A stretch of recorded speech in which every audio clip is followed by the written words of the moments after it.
शांति।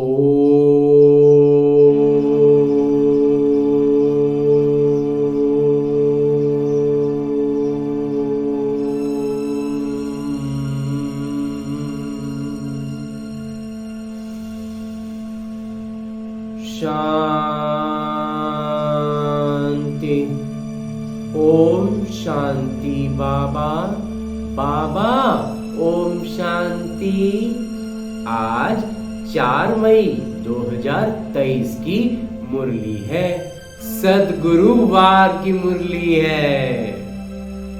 बाबा कह रहे हैं, मीठे बच्चे कभी जिस्म यानी साकार शरीर को याद नहीं करना। आंखों से बल इन्हें देखते हो, परंतु याद हमेशा सर्वोच्च शिक्षक शिव बाबा को करना है। और आगे बाबा प्रश्न पूछ रहे हैं कि तुम बच्चे किस एक कायदे को जानने के कारण हार फूल अभी स्वीकार नहीं कर सकते। कोई भी ब्राह्मण बच्चे को ना कोई हार स्वीकार करना है और ना ही कोई फूल। और ये बाबा कहते हैं कि किस कायदे के कारण। उत्तर बता रहे हैं बाबा कि हम जानते हैं कि जिनकी आत्मा और शरीर दोनों पवित्र है, वही हार और फूल के हकदार हैं। इस कायदे अनुसार हम फूल हार स्वीकार नहीं कर सकते। बाबा कहते हैं कि मैं भी तुम्हारे फूल और हार स्वीकार नहीं करता, क्योंकि मैं ना पूज्य बनता हूँ और ना पुजारी। बाबा इस पूज्य और पुजारी के चक्र में आते ही नहीं है। तो मैं तो तुम्हारा आज्ञाकारी पिता और शिक्षक हूँ। पिता और शिक्षक है, लेकिन आज्ञाकारी है। और हम बाबा की पूरी आज्ञा का पालन नहीं कर पाते, पूरा आज्ञाकारी नहीं बन पाते। हमारा पुरुषार्थ यही होना चाहिए। गीत है, अभी छोड़ भी दे आकाश सिंहासन। ओम शांति। मीठे मीठे सिकिलधी बच्चों ने गीत सुना। इस गीत से सर्वव्यापी का ज्ञान उड़ जाता है। याद करते हैं, अब भारत बहुत दुखी है कि नाटक अनुसार ये सब गीत बने हुए हैं, दुनिया वाले नहीं जानते हैं। बाबा आते हैं पतितों को पावन बनाने व दुखियों को दुख से मुक्त करने, दुख हरकर सुख देने के लिए। बच्चे जान गए हैं, वही पिता आए हुए हैं जो दुख हरते हैं और सुख देते हैं।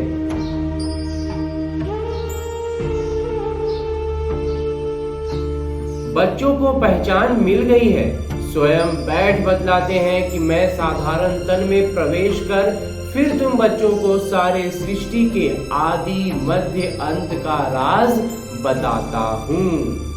सृष्टि एक ही है, सिर्फ नई और पुरानी होती है।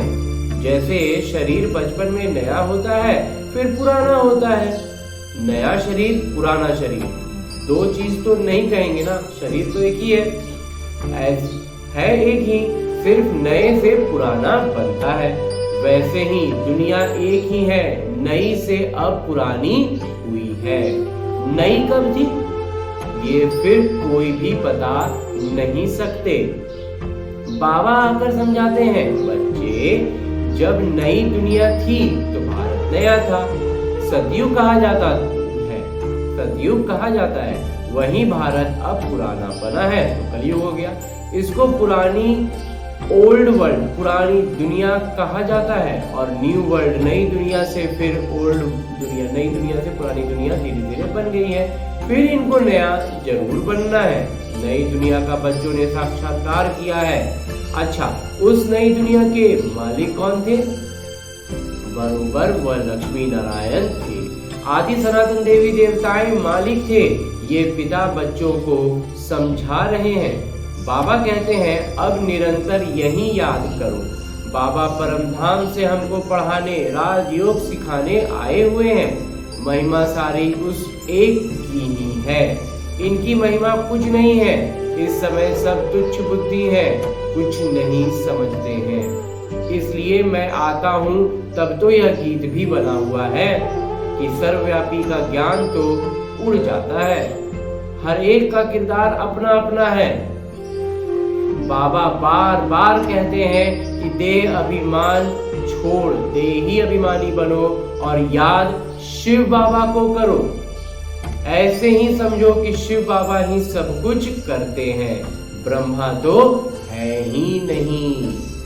क्योंकि याद में हमेशा शिव बाबा के जाना है, अनुसरण ब्रह्मा बाबा का करना है, क्योंकि उन्होंने लौकिक रीति से पूरा जीवन जी करके दिखलाया, लेकिन याद हमेशा शिव बाबा को करना है। भले इनका रूप इन आंखों से दिखाई पड़ता है, परंतु तुम्हारी बुद्धि शिव बाबा की तरफ जानी चाहिए। शिव बाबा न हो तो इनकी आत्मा, इनका शरीर कोई काम का नहीं, वो भी एक साधारण मनुष्य रह जाते। हमेशा समझो इनमें शिव बाबा हैं जो इन द्वारा पढ़ाते हैं। तुम्हारे ये शिक्षक नहीं है, ये ब्रह्मा बाबा शिक्षक नहीं है, सुप्रीम शिक्षक वो है और याद उन्हीं को करना है। कभी भी इस जिस्म को याद नहीं करना है, बुद्धि योग बाबा के साथ लगानी है, तो सर्वव्यापी का ज्ञान ठहर भी ना सके। बच्चे याद करते हैं, फिर से आकर ज्ञान योग सिखाओ। बाबा को बोलते हैं कि बाबा आइए और हमें फिर से ज्ञान योग सिखलाइए। परमपिता परमात्मा के सिवाय तो कोई राजयोग सिखला ना सके। तुम बच्चों की बुद्धि में है कि यह गीता का ज्ञान स्वयं पिता सुनाते हैं, हमारी आत्माओं के पिता। फिर यह ज्ञान प्राय लोप हो जाता है, वहां दरकार ही नहीं है। वहां पर तो सब ज्ञानी खुद हो जाते हैं, पूरा मतलब सतयुग में होते हैं, तो वहां ज्ञान ये लोग होना ही है, वहां दरकार ही नहीं है। राजधानी स्थापन हो गई, सदगति हो जाती है, तो ज्ञान दिया जाता है दुर्गति से सदगति में जाने के लिए। और जब सदगति हो गई तो ज्ञान का क्या करेंगे? तो बाकी वह तो सब है भक्ति मार्ग की बातें, और बाकी जितनी बची वो सिर्फ है भक्ति मार्ग की बातें। मनुष्य जप तप दान पुण्य आदि जो कुछ भी करते हैं सब भक्ति मार्ग की बातें हैं। इसमें मुझे कोई मिल नहीं सकता। उस मार्ग में जा करके कोई परमपिता परमात्मा से मिल नहीं सकता। आत्मा के पंख टूट गए हैं, पत्थर बन गए हैं, पत्थर से फिर पारस बनाने मुझे आना पड़ता है। बाबा कहते हैं अब कितने मनुष्य हैं, सरसों मिसल संसार भरा हुआ है, सब खत्म हो जाने। सतयुग में तो इतने मनुष्य होते नहीं, नई दुनिया में वैभव बहुत और मनुष्य थोड़े होते हैं। यहाँ तो इतने मनुष्य हैं जो खाने के लिए भी नहीं मिलता है। पुरानी कलराठी जमीन है, फिर नई हो जाएगी, वहां है सब कुछ नया। नाम ही कितना मीठा है, हेवन, बहिष्ठ, स्वर्ग, देवताओं की नई दुनिया। पुराने घर को तोड़ नए में बैठने का दिल होता है ना। जब कोई लौकिक मकान पुराना हो जाता है तो मन करता है नया मकान में जाए। अब है नई दुनिया, स्वर्ग में आने की लगन, नई दुनिया आने की लगन है। तो इस पुराने शरीर की कोई वैल्यू ही नहीं, कोई मोल ही नहीं रह जाता है। शिव बाबा को तो कोई शरीर है ही नहीं। तो बच्चे कहते हैं हार पहनाए, लेकिन इनको हार पहनाएंगे तो तुम्हारा बुद्धि योग इनमें चला जाएगा। इसलिए शिव बाबा कहते हैं कि हमको हार की दरकार नहीं है। तुम ही पूज्य बनते हो और पुजारी भी बनते हो। आप ही पूज्य, आप ही पुजारी बनते हो। तो ये पूज्य और पुजारी की बातों से शिव बाबा हमें अपने आप को अलग बताते हैं और अलग हैं। तो अपने ही चित्र की पूजा करने लग पड़ते हो। बाबा कहते हैं मैं ना पूज्य बनता हूँ, न फूलों आदि की मुझे दरकार है। मैं क्यों पहनूं? इसलिए कभी फूल लेते नहीं। तुम जब पूज्य बनो फिर जितना चाहिए उतना फूल पहनना। मैं तो तुम बच्चों को परम आज्ञाकारी पिता भी हूँ, शिक्षक भी हूँ और सर्वेंट भी हूँ, कह देते हैं बाबा। बड़े बड़े रॉयल आदमी, शाही लोग भी अब नीचे सही डालते हैं तो लिखते हैं मेंटोकर्जिन अपने को लॉर्ड कभी नहीं लिखते हैं। यहाँ तो लिखते श्री श्री लक्ष्मी नारायण श्री फलाना, एकदम श्री अक्षर डाल देते हैं। तो बाबा बच्चों को समझाते हैं, बच्चे अब इस शरीर को याद नहीं करो, अपने को आत्मा निश्चय करो और पिता को याद करो। इस पुरानी दुनिया में आत्मा और शरीर दोनों ही पतित है। सोना 9 कैरेट का होगा तो जेवर भी 9 कैरेट का ही होगा ना। सोने में ही खाद पड़ती है, तो आत्मा को निर्लेप नहीं समझना चाहिए। तुमको अभी ही ये ज्ञान है, फिर 21 जन्मों के लिए प्रारब्ध पा लेते हो, तो कितना पुरुषार्थ करना चाहिए। परंतु बच्चे घड़ी घड़ी भूल जाते हैं। शिव बाबा ब्रह्मा द्वारा हमको शिक्षा दे रहे हैं। ब्रह्मा की आत्मा भी उनको याद करती है। एक भगवान तो सब भक्त, एक ही भगवान को सब भक्त याद करते हैं, परंतु तमो प्रधान बन गए हैं तो बाबा को भूल ठीक कर भीतर सबकी पूजा करते हैं। हम जानते हैं जो कुछ चलता है नाटक में सब नूंधा हुआ है। नाटक में जो एक बार शूटिंग होती है, समझो बीच में कोई पंछी आदि उड़ता है, तो वही शूटिंग में घड़ी घड़ी दिखाई देगा। एक बार जो रिकॉर्डिंग हो गया वही दिखाई देगा। पतंग का उड़ना हुआ, शूट हो गया, तो फिर रिपीट होता रहेगा। यह भी नाटक सेकंड दर सेकंड रिपीट होता रहता है, शूट होता रहता है। शूटिंग भी लगातार हो रहा है और रिपीट भी हो रहा है, तो बना बनाया नाटक है और तुम उनके कलाकार हो। सारे नाटक को साक्षी हो, देखते हो। एक एक क्षण नाटक अनुसार बीत रहा है। पत्ता हिला, नाटक बीता। ऐसे नहीं कि पत्ता पत्ता भगवान के हुक्म पर चलता है। ये सब नाटक में नूंद है। इनकी अच्छी रीति, इन बातों को बहुत अच्छे से समझना पड़ता है।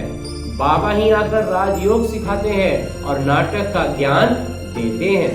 चित्र भी कितने अच्छे बने हुए हैं। संगम युग पर कांटा भी लगा हुआ है। कलयुग अंत और सतयुग आदि का संगम है। अभी पुरानी दुनिया में अनेक धर्म है, नई दुनिया में फिर नई ये नहीं होंगे। तुम बच्चे हमेशा ऐसे समझो कि बाबा हमको पढ़ाते हैं और इधर उधर कुछ नहीं। बस यही बात हमेशा बुद्धि में रखनी है कि हमको परम पिता परमात्मा पढ़ाते हैं और हम ईश्वर के छात्र हैं। भगवान वाच, मैं तुमको राजाओं का राजा बनाता हूँ। राजे लोग भी इन लक्ष्मी नारायण को पूजते हैं। आज का जो राजा है वो भी तो देवी देवता को पूजेगा ही, तो उन्हों को पूज्य बनाने वाला भी मैं हूँ। पूज्य जो थे वह अब पुजारी हो गए हैं। तुम बच्चे अब समझ गए हो कि हम सो पूज्य थे, फिर हम सो पुजारी बने, बाबा तो नहीं बने। तुम बच्चे अभी फूल हार आदि स्वीकार नहीं कर सकते हो। कायदे अनुसार जिनकी आत्मा और शरीर दोनों पवित्र है वही हकदार है फूलों के। वहां स्वर्ग में है ही खुशबूदार फूल। खुशबू लेने के लिए फूल होते हैं, हार पहनने के लिए भी फूल होते हैं। बाबा कहते हैं अब तुम बच्चे विष्णु के गले का हार बनते हो। नंबरवार क्रमशः तुमको तख्त पर बैठना है। जिन्होंने जितना कल्प पहले पुरुषार्थ किया है वह करते हैं और वो करने लग पड़ेंगे। नंबरवार तो है ही, क्रमशः तो सब लगेंगे ही। बुद्धि कहती है फलाना बच्चा बहुत सेवा योग्य है। जैसे दुकान में होता है, सेठ बनते हैं, भागीदार बनते हैं, मैनेजर बनते हैं, ऐसे यहाँ भी है, ये भी ऐसे ही है। तुम बच्चों को माता पिता पर जीत पानी है। तुम आश्चर्य खाते हो कि माता पिता के आगे कैसे जा सकते हैं। बाबा तो बच्चों को मेहनत कर लायक बनाते हैं, तख्त नशीन बनाने इसलिए कहते हैं कि हमारे तख्त पर जीत पहनना है। मम्मा पापा के आगे जाने तक का अवसर बाबा देते हैं। कुछ दिन पहले भी मुरली में बाबा ने एक बार कहा था, एक दूसरे पर जीत पहनते हैं ना। एक दूसरे पे पहनते हैं, नहीं, हमें आगे बढ़ना है पुरुषार्थ करके। पुरुषार्थ इतना करो जो नर से नारायण बनो। परम उद्देश्य मुख्य है ही एक। फिर कहते हैं राजधानी स्थापन हो रही है, फिर उसमें पद तो बहुत होंगे। माया को जीतने का पूरा पुरुषार्थ करो। बच्चों आदि को भी प्यार से चलाओ, परंतु दृष्टि होकर रहो। भक्ति मार्ग में कहते थे ना, प्रभु ये सब कुछ आपका दिया हुआ है, आपकी अमानत आपने ले ली, फिर रोने की बात ही नहीं है। जब बाबा ने दिया है, परमात्मा भगवान ने दिया है, भक्ति में कहते थे भगवान ने दिया है, तो जब भगवान ले लेते हैं तो फिर रोते क्यों है? परंतु ये है ही रोने की दुनिया, क्योंकि ये दुनिया ही है रोने की। मनुष्य कथाएं सुनाते हैं, मोहजीत राजा की भी कथा सुनाते हैं। एक ऐसे भी राजा की कहानी सुनाते हैं जो मोहजीत था, वहां कोई दुख महसूस नहीं होता है, एक शरीर छोड़ दूसरा लिया, वहां कभी कोई बीमारी भी नहीं होती, सर्वदा स्वस्थ निरोगी काया रहती है। शादी आदि कैसे होती है, क्या ड्रेस पहनते हैं, कैसा वस्त्र पहनते हैं, वहां की रस्म रिवाज कैसे चलती है, ये सब बच्चों ने साक्षात्कार किया है। यह किरदार सब बीत गया, ये सब अभी के लिए सब पुराना हो गया। उस समय इतना ज्ञान नहीं था। अब दिन प्रतिदिन तुम बच्चों में ताकत बहुत जोर से आती जाती है। यह भी किरदार, ये भी पार्ट, ये भी जो किरदार है, ये भी नाटक में निभा हुआ है। आश्चर्य है कि परमात्मा में भी कितना भारी किरदार है। खुद बैठ समझाते हैं, ब्रह्मांड में ऊपर बैठ मैं कितना काम करता हूँ, नीचे तो कल्प में एक ही बार आता हूँ। बहुत निराकार के भी पुजारी होते हैं, परंतु निराकार परम पिता परमात्मा कैसे आकर पढ़ाते हैं, ये बात गुम कर दी। बहुत से यहाँ पर हैं जो निराकार की पूजा करते हैं, लेकिन वो फिर आते हैं और वो पढ़ाते हैं, इन बातों में वो भी गूंज जाते हैं। गीता में श्री कृष्ण का नाम डाल दिया है तो निराकार से प्रीत ही टूट गई है। ये तो परमात्मा ने ही सहज राजयोग सिखाया और दुनिया को बताया। दुनिया बदलती रहती है, युग बदलते रहते हैं। इस नाटक के चक्र को अब तुम समझ गए हो। हाँ जी बाबा, मनुष्य कुछ नहीं जानते, सतयुग के देवी देवताओं को भी नहीं जानते, सिर्फ देवताओं की निशानियां रह गई हैं। बाबा समझाते हैं, हमेशा ऐसे समझो कि हम शिव बाबा के हैं और शिव बाबा हमको पढ़ाते हैं। बस शिव बाबा हमको इस ब्रह्मा तन द्वारा शिक्षा दे रहे हैं। शिव बाबा की याद में फिर बहुत मजा आता रहेगा। ऐसे परम पिता परमात्मा कौन कहलाए? पिता भी है, शिक्षक भी है, परंतु वो पिता गुरु भी हो ऐसा हो नहीं सकता। बहुत सारे लौकिक में जो पिता है वो शिक्षक के रूप में भी काम करते हैं और वो अपने बच्चों को शिक्षा देते हैं, लेकिन वो गुरु भी हो ऐसा नहीं हो सकता। तो शिक्षक हो सकता है, पिता को गुरु भी नहीं कहेंगे। इनके बाबा का यानी कि पिता का शिक्षक थे, पढ़ाते थे, हम भी पढ़ते थे।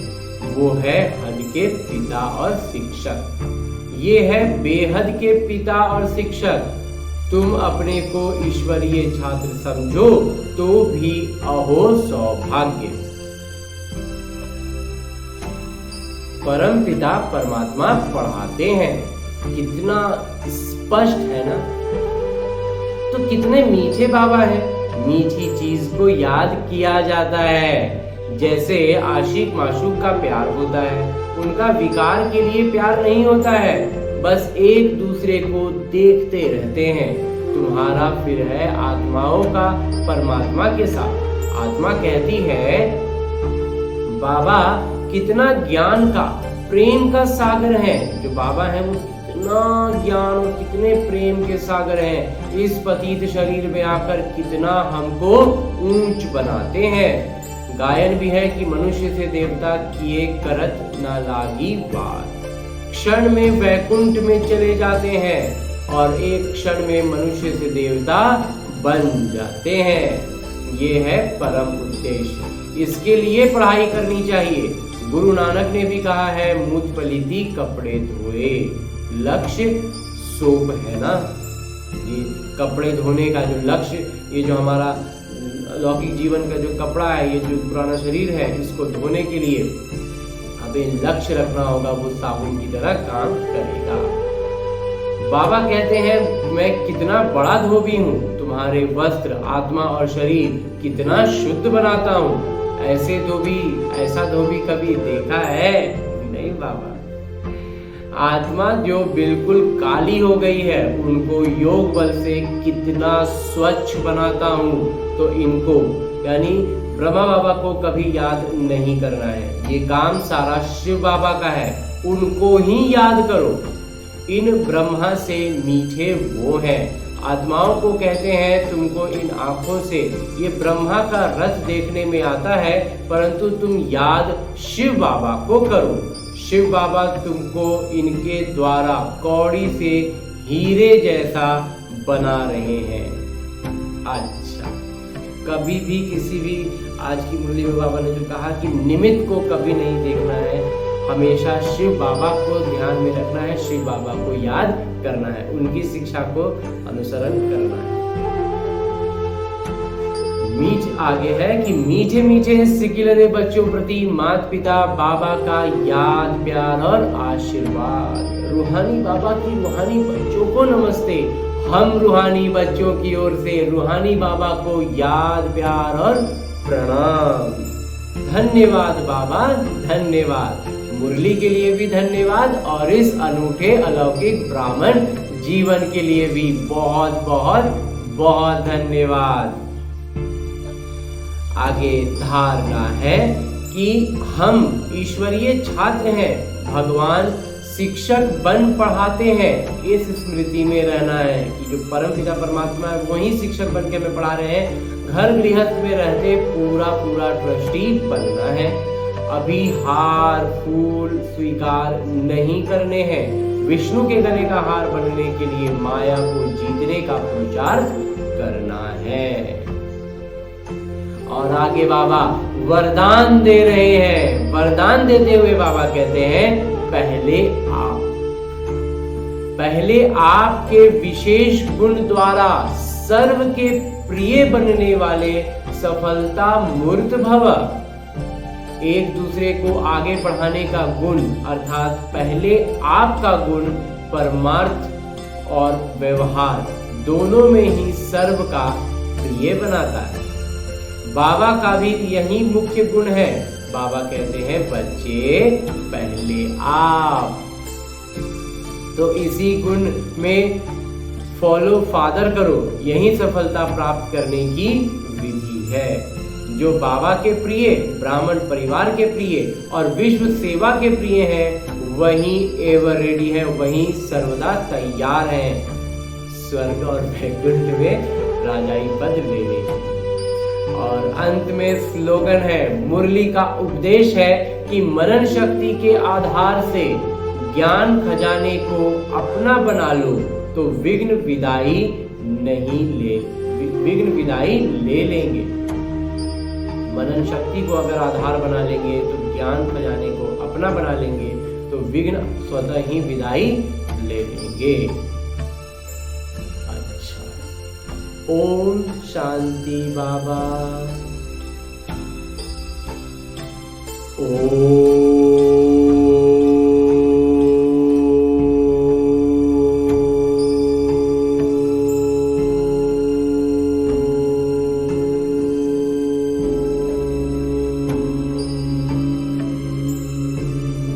शांति।